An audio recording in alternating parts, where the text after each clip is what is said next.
Okay, dear students, in previous class we have studied up to the assumptions or postulates ಅಂತ ನೋಡಿದ್ವಲ್ವಾ ನಾವು assumptions ಅಥವಾ postulates ಅನ್ನು ನಾವು ಕೆಲವೊಂದು assumptions ನ kinetic theory ನೋಡಿದ್ವಿ. Next pressure of an ideal gas. So ಈ ಪ್ರೆಷರ್ ಹೆಂಗೆ ಕ್ಯಾಲ್ಕುಲೇಟ್ ಮಾಡೋದು ಅಂತ ಹೇಳಿದ್ರೆ ಅಥವಾ ಗ್ಯಾಸಲ್ಲಿ ಪ್ರೆಷರ್ ಹೇಗೆ ಬರುತ್ತೆ ಅಂತ ಹೇಳಿದ್ರೆ so due to the collisions of the gas molecules. ಕೊಲಿಷನಿಂದ ಏನಾಗ್ತಾ ಹೋಗುತ್ತೆ, ಗ್ಯಾಸ್ ಮಾಲಿಕ್ಯೂಲ್ಸ್ ಕೊಲೈಡ್ ಆದಾಗ ಏನಾಯ್ತು ಅಲ್ಲಿ ಪ್ರೆಷರ್ ಕ್ರಿಯೇಟ್ ಆಯಿತು. Next when the molecules collide with the walls they transfer momentum to the walls. The total change in momentum per second is the force exerted by the on the walls by the gas. Sir ಏನಾಯ್ತು, ಹಾಗಾದರೆ total momentum ಹೆಂಗೆ ಬರುತ್ತೆ, ಆ walls ಮೇಲೆ ಬಿದ್ದಿರೋಂಥ ಒಂದು ಫೋರ್ಸ್ನ total momentum ಅಂತ ಹೇಳಿ ತಗೊಳ್ತೀವಿ.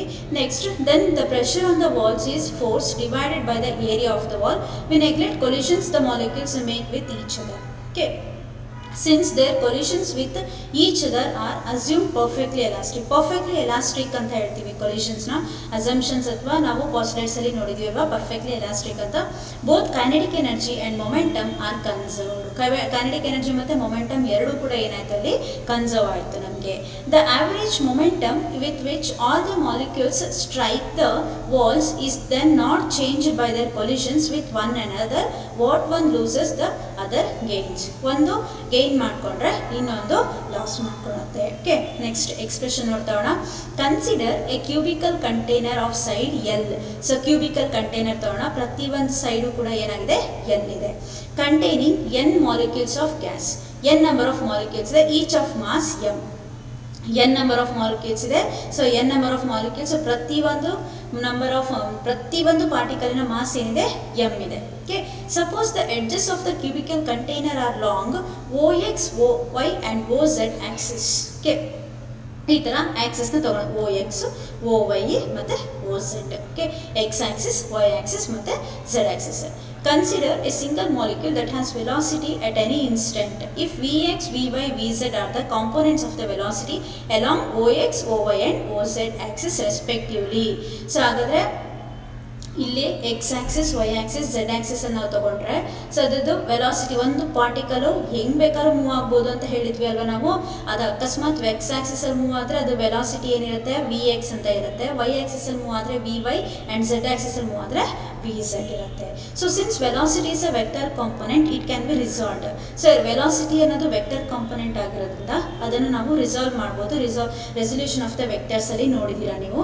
ಅದೇ ಥರನೇ ಹಾಗಾದರೆ ಟೋಟಲ್ V ಸ್ಕ್ವೇರ್ ಅಂತ ಬರ್ಕೊಂಡಾಗ V square is equal to VX square plus VY square plus VZ square. Okay, consider the force exerted on the face X of the cube due to the component VX. ಹಾಗಾದರೆ X ಆಕ್ಸಿಸಲ್ಲಿ ಈ ಒಂದು molecule travel ಮಾಡ್ತಿದೆ ಅಂತ ಇಟ್ಕೋಣ. Just before impact the momentum of the molecule due to VX is M into VX ಅಲ್ವಾ. ಹಿಂಗೆ molecule ಒಂದು ಕಂಟೈನರ್ ಹಿಂಗಿದೆ ಅಂತ ಹೇಳಿದಾಗ ಕ್ಯೂಬಿಕಲ್ ಕಂಟೈನರ್ ಮಾಲಿಕ್ಯೂಲ್ ಎಕ್ಸ್ ಆಕ್ಸಿಸಲ್ಲಿ ಹೋಗ್ತಾ ಇದೆ ಅಂದಾಗ ಆ ವಾಲಿಗೆ ಹೋಗಿ ಏನು ಮಾಡ್ತದು, ಹಿಟ್ ಮಾಡ್ತು, ಸ್ಟ್ರೈಕ್ ಮಾಡ್ತು ಅಂತ ಹೇಳಿದಾಗ ಸೊ ಅದ್ರ ಮಾಸ್ ಏನಿರುತ್ತೆ ಎಮ್ ಇರುತ್ತೆ, ವೆಲಾಸಿಟಿ ಎಲ್ಲಿರುತ್ತೆ ಎಕ್ಸ್ ಇರುತ್ತೆ. ಹಾಗಾದರೆ ಅದರದ್ದು ಮೊಮೆಂಟಮ್ ಮಾಸ್ ಇಂಟು ವೆಲಾಸಿಟಿ ಅಂತ ಹೇಳಿ ಏನು ಬರಿತೀವಿ. So that is momentum. ಅದ್ರ ಮೊಮೆಂಟಮ್ ಏನಾಯಿತು M into Vx ಆಯಿತು. The molecule will reverse the direction of its momentum by colliding with wall X. ವಾಪಸ್ ಬರುತ್ತೆ, ಯಾಕಂದರೆ since the collisions are perfectly elastic ವಾಪಸ್ ಬರುತ್ತೆ. ಹಾಗಾದರೆ ಅದರದ್ದು ಏನಾಗುತ್ತೆ ನಮಗೆ ಮೈನಸ್ ವಾಪಸ್ ಬಂತು ಅಂತ ಹೇಳಿದಾಗ ಅದ್ರ ಮೊಮೆಂಟಮ್ ಏನಾಯ್ತಲ್ಲಿ M into VX same mass ಅದೇ ವೆಲಾಸಿಟಿಯಲ್ಲಿ ಏನಾಯ್ತಲ್ಲಿ ವಾಪಸ್ ಬಂತು ನಮಗೆ. So that change of the momentum ಏನು ಬಂತಲ್ಲ, ಹಾಗಾದರೆ M ಇಂಟು V1x ಇದನ್ನು V1x ಅಂತ ಇಟ್ಕೊಂಡು ಅಥವಾ V2x ಹೇಗಾದರೂ ತೊಗೋಬೋದು ನೀವು. ಸೊ M ಇಂಟು VX ಅಂತ ತೊಗೊಂಡಾಗ ಮೈನಸ್ MVX ಅಂತ ಹೇಳಿದಾಗ ಮೈನಸ್ 2 ಇಂಟು MVX ಆಯಿತು. ಓಕೆ, ಚೇಂಜ್ ಇನ್ ಮೊಮೆಂಟಮ್ ಅಂದರೆ final momentum minus initial momentum. Okay, ಅದು ಗೊತ್ತಿದೆಯಲ್ವಾ. Next momentum transfer to the face X is equal to M into VX ಅಂತ ಹೇಳ್ತೀವಿ ನಾವು. The time taken by the molecule to move across the cube to the opposite face and back to the face X is T is equal to distance traveled by time taken. So distance velocity is equal to distance traveled by time taken ಅಂತ ಹೇಳ್ತೀವಿ. So here velocity ಅಂತ ಹೇಳಿದಾಗ VX ಯಾವ ಆಕ್ಸಿಸಲ್ಲಿ ತೊಗೊಂಡಿದ್ದೀವಿ ನಾವು VX ವೆಲಾಸಿಟಿಯಲ್ಲಿ ತೊಗೊಂಡಿದ್ದೀವಿ. So ಹಾಗಾದರೆ distance ಎಷ್ಟು ಟ್ರಾವೆಲ್ ಮಾಡಿದೆ ಅಂತ ಹೇಳಿದ್ರೆ ಸೊ ಹೀಗೆ L ಅನ್ನೋ ಡಿಸ್ಟೆನ್ಸ್ ಕ್ಯೂಬ್ ಇದೆ, ಕ್ಯೂಬಿನ ಡಿಸ್ಟೆನ್ಸ್ L ತೊಗೊಂಡಿದ್ವಿ, L ಹೋಯಿತು ವಾಪಸ್ L ಬಂತು ಅಂತ ಹೇಳಿದಾಗ it's distance is 2L. Okay, and velocity is equal to distance traveled by time taken. Let t be the time ಅಂತ ಹೇಳಿದಾಗ t ಅಂತ ತಗೊಂಡ್ರೆ ಹಾಗಾದ್ರೆ t ಗೆ ಏನಂತ ಬರ್ಕೋಬಹುದು, t is equal to 2l by vx ಅಂತ ಬರ್ಕೋಬಹುದು. Okay, this is a time to make one impact, therefore number of impacts per second. ಹಾಗಾದ್ರೆ ಒಂದು ಇಂಪ್ಯಾಕ್ಟ್ ಗೆ ಅಥವಾ ಒಂದು ಕೊಲಿಷನ್ ಗೆ ಹೀಗಾಯ್ತು. ಹಾಗಾದ್ರೆ number of impacts per second is given by f is equal to 1 by t. So 1 by t ಅಂತ ಹೇಳಿದ್ರೆ 1 by 2l by vx ಆಯಿತು, vx by 2l ಆಯಿತು. Next momentum change per second on face X is F is equal to F into X. ಹಾಗಾದರೆ total X axis ಅಲ್ಲಿ F ಅನ್ನೋ force ಇದೆ ಅಂತ ಅಂದಾಗ ಹಾಗಾದ್ರೆ ಏನಾಯಿತು, ಟೋಟಲ್ ನಂಬರ್ ಆಫ್ ಇಂಪ್ಯಾಕ್ಟ್ಸ್ ಎಷ್ಟಾಗುತ್ತೆ into X. K F into X ಆಯಿತು, that is equal to V F into F ಏನಿದೆ V X by 2l into ಇಲ್ಲೇನಾಯಿತು ನಮಗೆ one moment into one momentum change. So that is one momentum change ಆಯಿತು. So that is V X by 2l into 2m into V X ಆಯಿತು. F is equal to ಇಲ್ಲೇನಾಯಿತು M V X square divided by L ಆಯಿತು. 2 cancel ಆಯಿತು. ಇದಕ್ಕೆ consider that equation as 1. Next pressure of face X is equal to pressure ಅಂತ ಹೇಳಿದಾಗ force per unit area ಅಂತ ಬರ್ತಿದ್ವಿ ಅಲ್ವಾ ನಾವು. ಸೊ ಅದೇ ಥರ ಫೋರ್ಸ್ ಪರ್ ಯೂನಿಟ್ ಫೋರ್ಸ್ ಏನಿದೆ ಅಲ್ಲಿ ನಮಗೆ M V X square by L divided by area ಅಂದರೆ ಎಲ್ ಸ್ಕ್ವೇರ್ ಆಯಿತು. ಸೊ ಹಾಗಾದರೆ ಎಲ್ ಏನಾಯಿತು ಕ್ಯೂಬ್ ಆಯಿತು. ಈ ಎಲ್ ಕೆಳಗಡೆ ಬಂತು M V X square divided by L cube ಆಯಿತು.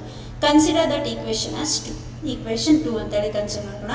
V now take on account of n molecules in a cubical container, each has a different velocity and hence a component of different magnitude in direction on OX if these are represented by Vx1, Vx2, Vx3.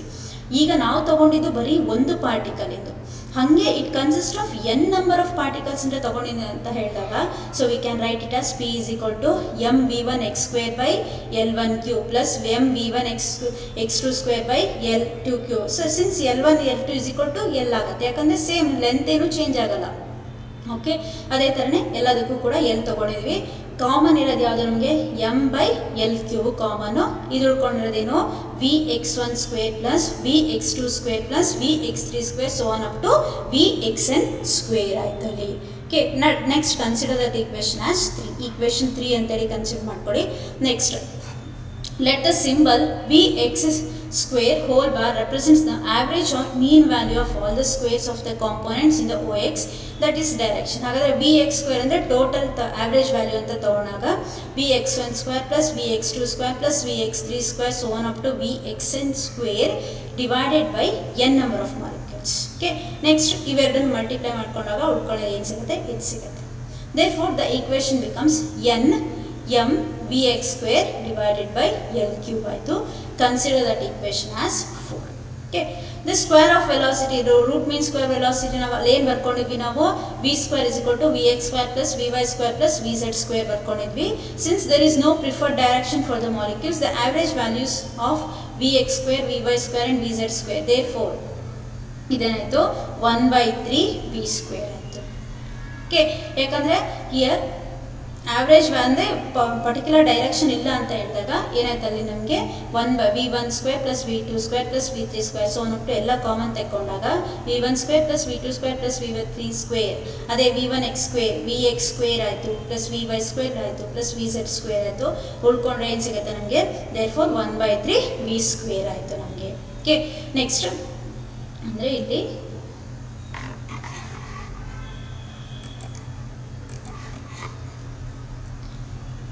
Since v1 v2 ಅಂತ ಹೇಳಿದಾಗ v1 square plus v2 square plus v3 square ಅಂತ ಇದೆ ಅಂದಾಗ so total v is equal to length divided by 3 ಅಂತ ತಗೊಂಡ್ರೆ v square is equal to ಇದನ್ನೆಲ್ಲ 3 ತಗೊಂಡ್ರೆ 1/3 into ಇದೇನು ತಗೊಳ್ತೀವಿ v ಸ್ಕ್ವೇರ್ ಟೋಟಲ್ ತಗೊಳ್ತೀವಿ ಅಷ್ಟೇ. Okay, 1/3 N M V square by L cube ಆಯಿತು.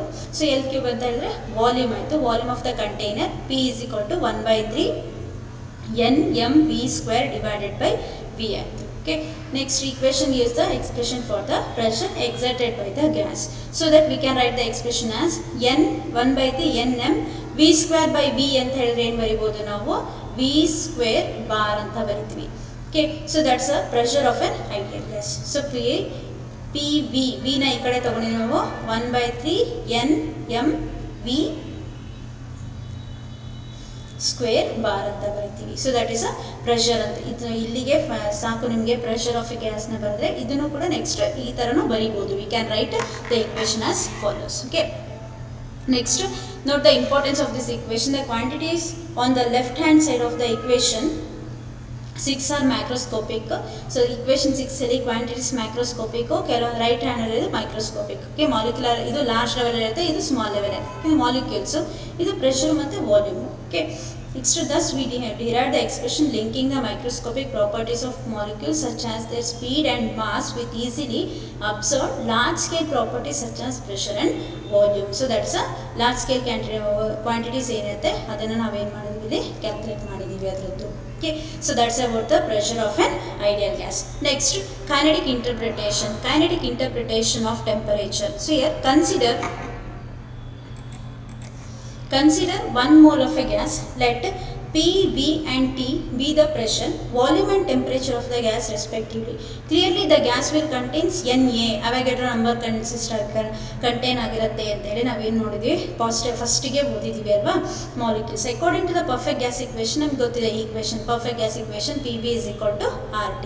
ಸೊ ದಟ್ PV ಅನ್ನೋದಕ್ಕೆ ನಾವು ಈಗಷ್ಟೇ ಡಿರೈವ್ ಮಾಡಿದ್ವಿ 1/3 NA mv² is equal to RT 2/3 NA 1/2 mv². ಮೇಲ್ಗಡೆ ಬರ್ಕೊಂಡ್ವಿ ನಾವು ಎಕ್ಸ್ಪ್ರೆಷನ್. ಸ್ವಲ್ಪ ಹಿಂದ್ಗಡೆ ಲಾಸ್ಟ್ ವಿಡಿಯೋನ ನೋಡಿ ಗೊತ್ತಾಗುತ್ತೆ ನಿಮಗೆ. ನೆಕ್ಸ್ಟ್ 2/3, ಸೊ ಇದೆ 2/3 NA 1/2 mv² bar is equal to ಏನಾಯಿತು RT ಆಯಿತು. 1/2 mv² is equal to 3/2 RT by NA ಆಯಿತು. Both R and NA are universal gas constant. R universal gas constant, Avogadro number universal gas constant.